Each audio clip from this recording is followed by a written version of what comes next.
Every month, Google releases a new security update that patches vulnerabilities for both the Android operating system as well as the underlying hardware.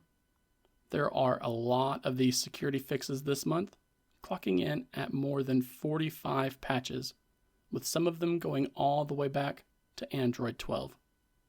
So today, I'll go over all of the Android exploits that will no longer be an issue after you install this security update, with some of them known to have been under active exploitation since March of this year.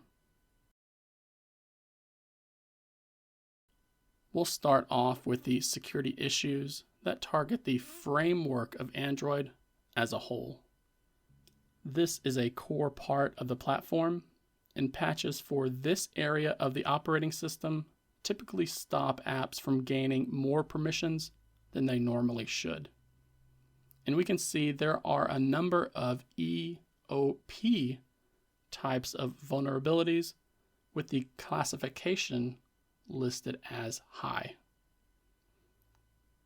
EOP stands for Escalation of Privilege, and apps who leverage it will be able to access more of your data than you have previously allowed.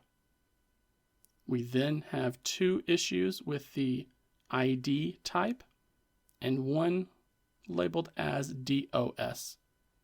ID stands for information disclosure in this instance, and it could allow unauthorized apps. Then the DOS vulnerability type stands for denial of service, typically referred to as DOS, and it's used as a way to make your phone or specific apps on your phone crash, freeze, or otherwise become unstable so that you cannot use them.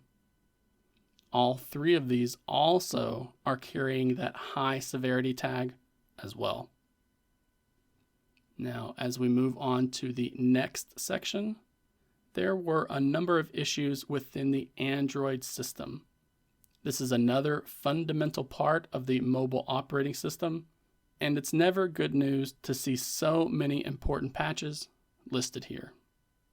But again, you can see there are 7 different EOP vulnerabilities fixed here, and another ID exploit as well.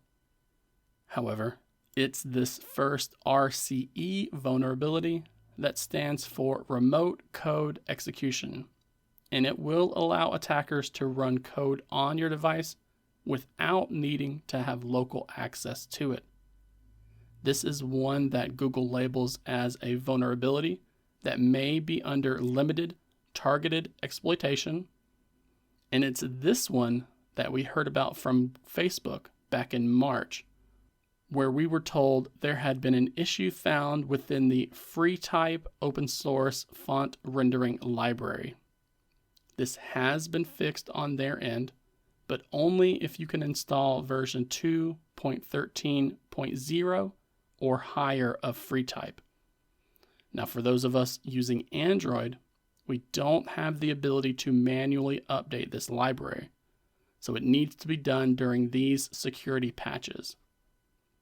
Now, we're also seeing 3 exploits listed with this monthly update, including one for the Documents UI, another for the Permission Controller, and then a final one for the Wi-Fi service.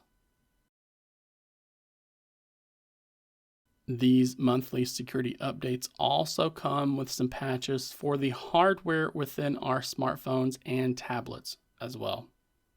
So when we look through these lists, we see a patch that targets the Power VR GPU of Imagination Technologies chip. There have also been 2 issues patched for the Mali GPU within ARM chip designs.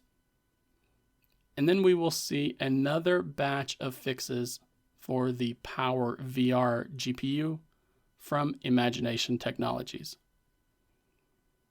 If we keep scrolling down, we can see a high severity issue associated with the modem of a MediaTek chipset. And Qualcomm wasn't able to get past this month without any vulnerabilities within its hardware either. We see issues being fixed that target the kernel they use, the location hardware, the wireless chip, and even the camera component.